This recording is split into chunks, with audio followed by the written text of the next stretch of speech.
guys, jadi saat ini kami sedang berada di salah satu rumah maestro didong di Bener Meriah. Saksikan kegiatan kami berikut ini. Nah, pada saat ini kami sedang belajar nih teman-teman. Belajar tentang didong oleh maestro didong yang berada di Bener Meriah tersebut.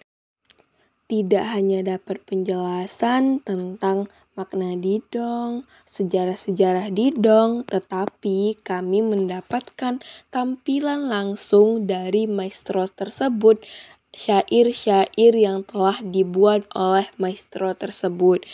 Tapi menurut cerita, gitu-gitulah kira-kira orang kumpul-kumpul terus main didong, dia tepuk tangan. Ya, akhirnya dijadikan untuk didong.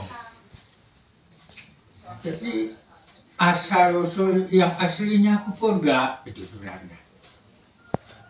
Karena sudah kudapat, sudah ada didong itu.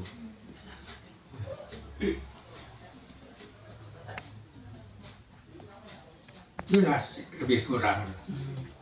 Intor sole serusake ino buat mi ape.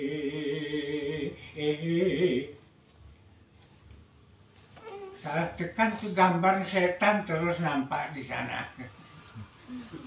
Bayang api. Itulah kira-kira modelnya didong. Kalau mau dibuat cerita apa umpama macam itu. Cerita apa lagi umpama. Tapi susunan kata-katanya harus ini dia. Mati katanya sanjaknya harus ini pas. Kayak pantun ya? Ya, harus pas ujungnya. Jarang orang bisa buat Payah, tuh. Kadang-kadang yang kebanyakan ceh-ceh ini ikut-ikutan aja. Lagu-lagu orang dia anu terus. Kalau buat sendiri jarang orang. Ini macam HP ini. Masa gitu banyak orang main HP. Satu orang pun nggak ada yang buat tuh cerita HP. Cuma saya yang buat tuh. Nah, bonusnya nih teman-teman, kami mendapatkan tampilan nih dari penerus didong yang akan datang, yaitu cucu maestro tersebut. Ayu, Indo,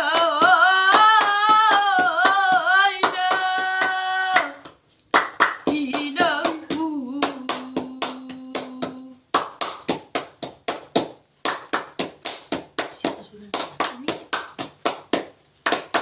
Iwan aku ngademas, ngateras rasa di surga.